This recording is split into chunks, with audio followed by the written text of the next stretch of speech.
Well, shake it, folks. Back with another reaction, back with some more Smiths. And we're going back to the 1987 album Strangeways, Here We Come. And we're up to the tune Stop Me If You Think You've Heard This One. Is it before or is it just heard this one? Yeah, it's before. It's interesting. Normally I hear that expression in a more concise or absolutist way. Stop me if you've heard this or heard this one. So to introduce I think, or if you think, into the expression, I don't think it fundamentally changes the meaning other than just, again, making it slightly less certain, slightly less definitive. But yeah, normally it's used in relation to a joke. It's, you begin a setup for a joke, and if people have heard it, it's like, oh, you know what, don't waste your time, I actually have heard that one, I know the punchline. You can save your breath. So given the sardonic and wickedly dark nature of a number of the songs, including on this album, including the previous tune, Girlfriend in a Coma, which I really do enjoy the creativity of that song. I get why some people might have been like, whoa, like what? But I think it's cleverly written, and it's, as people pointed out, and as I suspected by the end of the tune, there's an unreliable narrator who, clearly is the one who is a threat and a menace to this girlfriend who's now in a coma, and perhaps her family is right for not letting him see her. So given the nature for their songwriting and the wickedly dark approaches to concepts which might be treated more seriously or somberly by others, it does make me wonder what might be at play here. But let's find out. This is the Smiths from the 1987 album Strangeways, Here We Come, and it's Stop Me If You Think You've Heard This One Before.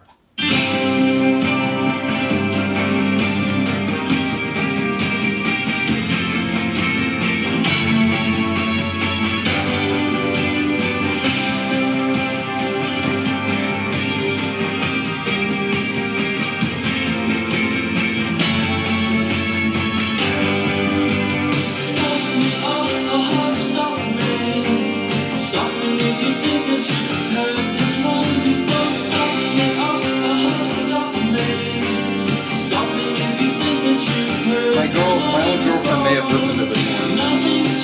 It sounds sort of familiar. I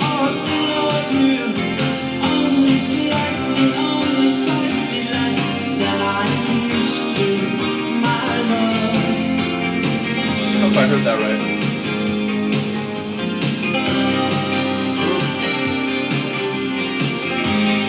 Those chords.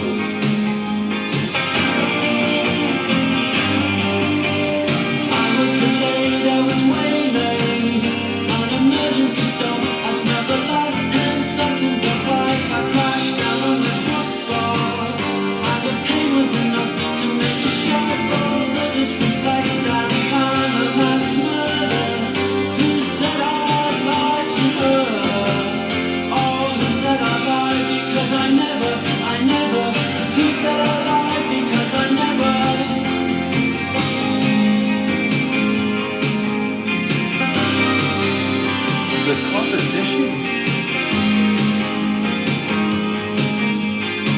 like a triangle or something up top too. I was detained, I was restrained, I broke my spleen and broke my knee, and then he really lays into me, Friday night in our patience. Who said I'd lie to her? Oh, who said I lied because I never, who said I lied because I never? It became four, and when I fell on the floor, I drank more.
can tell that these last couple albums and maybe this one in particular, it's a more expanded, it's a fuller sound than the first couple albums. And don't get me wrong, like I really enjoy the that sound that I think impressed people so much that again people have explained to me that even though they were an indie or on an indie label, they were very successful or very popular, despite not getting the assistance and infrastructure of the music industry.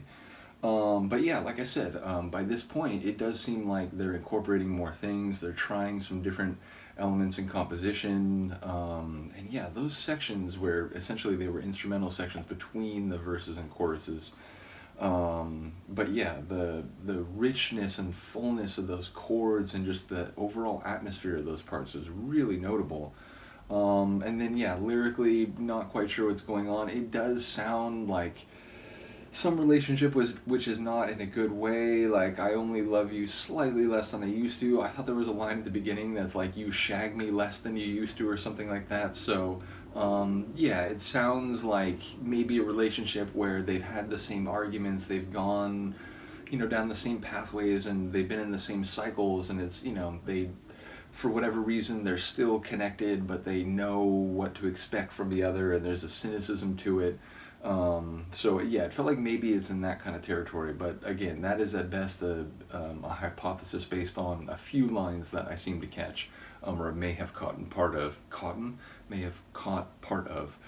Nevertheless, fake words notwithstanding, yeah, a really cool tune, and as I said, sonically, I'm impressed by the fact that even, right up until the end, they were evolving their sound. And I think there's been a couple people who even mentioned that maybe that was part of it, that the creative direction, maybe Morrissey wanted to go one way, maybe Marr, and I'm not sure if that was the dynamic, but I do remember some people saying that like there was maybe a creative direction disagreement that ultimately led to, well, that's it. So either way, a cool tune. Let me know if you agree. I will see you next time. Peace.